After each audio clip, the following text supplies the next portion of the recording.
Oh, Sunday. Oh, Monday. Oh, Tuesday. Oh, Wednesday. Ooh, Thursday. Oh.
Noumpisahan na namin i-renovate yung stairs, tapos yung mga trim ng pinto, kukulayan na rin namin yan.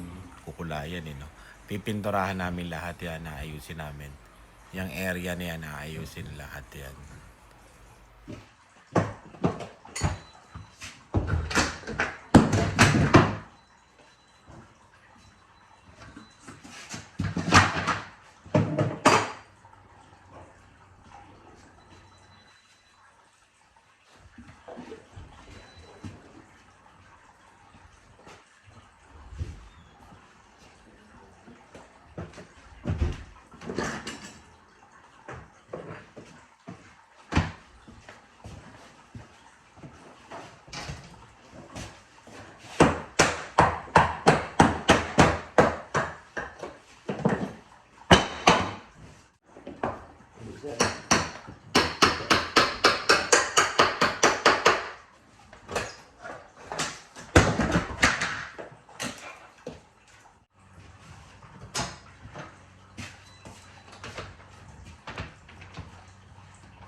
Overtime kami. Ayan. Para matapos na tong baluster ba to? Balustre. Balustre ba sa Tagalog to? Ayan. Bali bukas, trim na lang, tapos pipinturahan na lang to. Ayan. Pero to okay na to. Ayan na siya. Natagalan lang dito kasi minasilya. Ayan, yung gilid, minasilya yan eh. Diba? Medyo okay na rin. Dito mamasilyain din bukas. Medyo matagal din yan. Tapos pipinturahan na lang ng kulay blue siguro, yung pintuan. Kasi yun na natitira naming pintura. Hindi na kami bibili. Pero okay naman, nag-research din naman kami. May mga bulong front door. Ayan na siya. Grabe. Walang gloves kasi. Ayan. Tapos pininturahan ko rin itong aquarium ng likod. Ay, yung likod niya itim. Nilinisin ko na lang yan. Ganda rin pag itim, no? Sa likod. Medyo okay naman. Kinalabasan. Ito yung dalawa, spider web daw. Ayan. Yung pala, napalitan na rin ng trim. Si Dylan. Kaliligo lang tong mga to. Oh! Dylan, muntikan ka pa. Munti ka mo pa maapakan. pusit siguro yung paa mo. Ligo ka uli. Ayan. Ito na siya. Doon ka na sa kwarto. Ayan. Lalagyan pa ng call. Bukas ano na to, okay na to. Minasilya to. Kasi meron ditong doorbell. Sinarado yung ano. Tinanggal na yung ano, doorbell. Sinuunang doorbell nakakonekta pa sa kuryente. Ayan, sinarado na yan.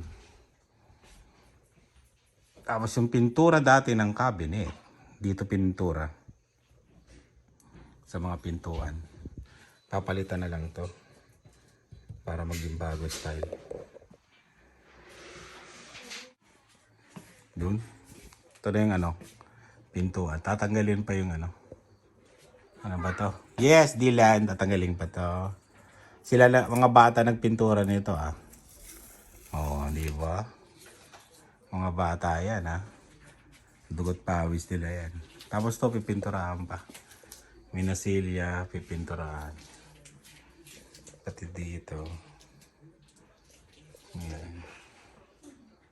Medyo nag-modern talaga ng konti. Yung bahay pag napapalitan ng trim. Palitan ng trim tapos kulay. Yan. Yan oh. Magulo pa rin ah. Dito ako natutuwa. Meron na kaming ilaw sa sala. Kasi di ba yung mga lumang bahay dito walang ilaw yung sala.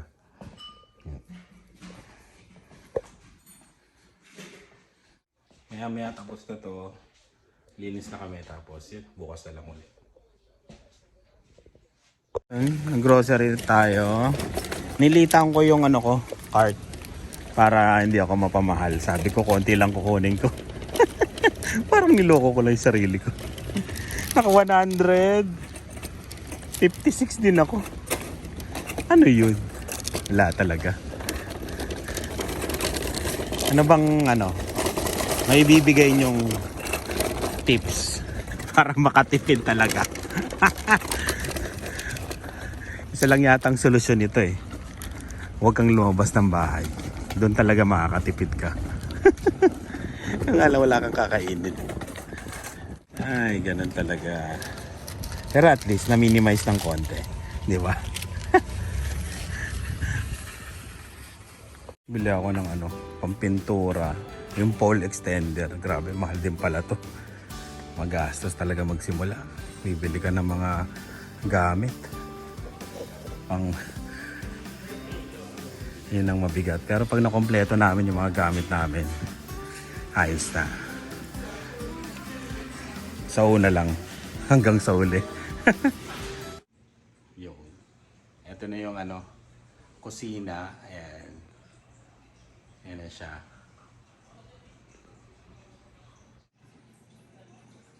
May mga babaguhin pa dyan. Bali, katulad doon, yung pintura, i-retouch pa sa gilid. Ayan. Pati dito.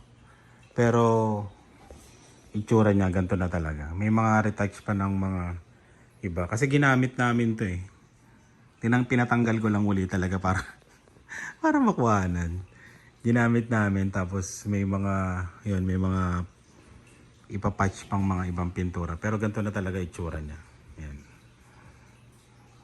May ilaw na rin yan. Tignan nyo ha. May mga nilagay kaming ilaw dyan eh. Yung parang mga sensor. Yun o. Di ba? Yun o. Pag dumaan ka. Ayan. Ganyan na siya. Di ba? Nade-detect niya. Yun nga lang, magre-recharge ka talaga. I-recharge mo siya. Kasi wala siyang saksakan eh. Rechargeable yung mga yan. Bali, 6 na piraso sa Amazon. Ayan. Tapos to, yung countertop, pininturahan lang din namin yan. Para hindi na kami bibili ng bago. Ayan. Ito na yung kinalabasan ng kusina.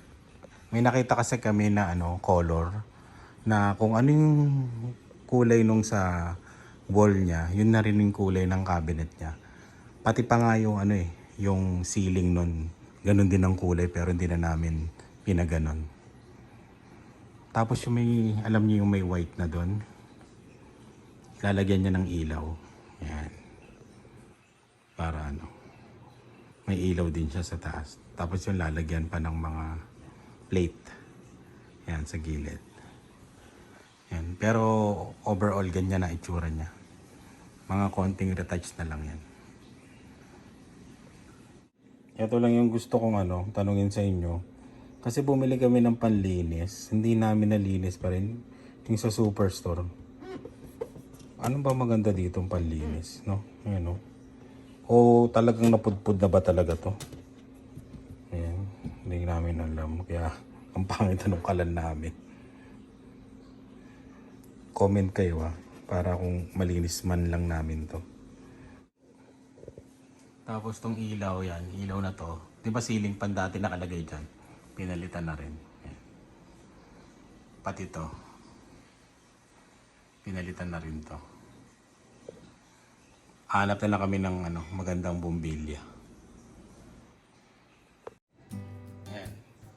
Overall ganito na yung tsura ng kusina namin. Ito lang dishwasher. Hindi na namin pinalitan kasi hindi naman namin masyado ginagamit. Yan na siya ngayon. Medyo okay naman, di ba?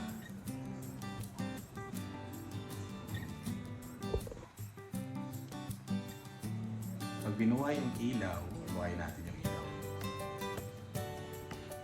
Pag binuhay yung ilaw, ganun siya. Yun. Diba? Yan ang itsura niya. Bumili kami ng kortina doon. Ay, kortina pala. Lagay na natin. Medyo okay na to. Bali, ipakita ko naman sa susunod na ma-vlog yung ano ba to? Yung sala, yung sa may hagdan, tapos yung sa mga sa mga pintuan na pinalitan namin. Kaya yun. Maraming salamat sa laging panonood. Ingat po kayo.